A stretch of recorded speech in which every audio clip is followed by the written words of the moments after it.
It's day 26 of music accountability, singer-songwriter, music producer stuff. I'm going to talk about walking through the song where I'm adding some ear candies and transitions to flesh out the song even more. Ear candies, as I understand it, is that little bit of audio that gives you that little bit of extra sparkle to add character to the song. If you're the type to listen to the same songs on repeat, you might start to notice these little intricacies. I'm looking for something that adds more texture to the song that feels like space, something sparkly, glittery. I found this preset called Moonlight Glimmer that sounded really nice to my ears. I messed around with the snapshots to find the perfect sound and wanted it to sound as clean as possible. Now it's a matter of trying to figure out where to place it in the song. In order to mess around with the songs without commitment, I have this thing called a thinking track. If I end up liking the sound, I duplicate it and rename it to whatever preset it's named to and change the color to magenta for ear candies. I'm trying out Digital Raindrops preset now. I wondered whether or not I should keep it in because another track has that same digital drop sound blended into it already. Alright, back to Moonlight Glimmer. So I'm trying to EQ the audio because it felt too loud in some way and I'm hearing something I don't quite like. As much as I love to hear the sparkle of Moonlight Glimmer, it seems that it's hitting a frequency in my head that feels discomforting. I don't know if others do this, but I found out I tend to mix somatically. I would say things like I feel nauseous when the sub-bass frequencies are too heavy, or it's in my eyeball when a tinny audio isn't panned as far as I need to be. But that tinniness also means that I still need to raise the mid-range frequencies to give the audio more body so it isn't giving me such a headache. Alright, so it seems like Digital Raindrops has definitely grown on me now, but where to put it in the song to give it that little bit of something? I don't know, but I found out that the Stars Drift track was the one that had the drippy sounds already, so once again, do I add it?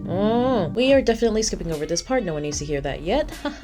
In the end, I decided that Digital Raindrops was just too redundant and too faint to hear anyways, so I deleted it. Haha, just kidding, I ended up wanting it back. Luckily, I still have it on my thinking track. I felt something was missing for this transition. I listened to it without the ear candy and headphones in, so my brain can imagine a place of it where it needs to go. You can see in the display head on what notes or chords I'm messing with until I get it right. I'm messing with the chords too because I'm not so well versed in them. I have a reference on the second monitor so nothing sounds off. My stomach and my head is rebelling, begging for some sort of nutrients into my system. Why the hyperfixation must overwrite these very obvious commands? I don't know. Anyways, having it on headphones really gave it a refreshing feeling because now I don't have anything outside of the room distracting me. It appears that the size of the tracks went awry again. I'm telling you that automation somehow has a mind of its own. 100% time to eat because I'm clearly losing my mind.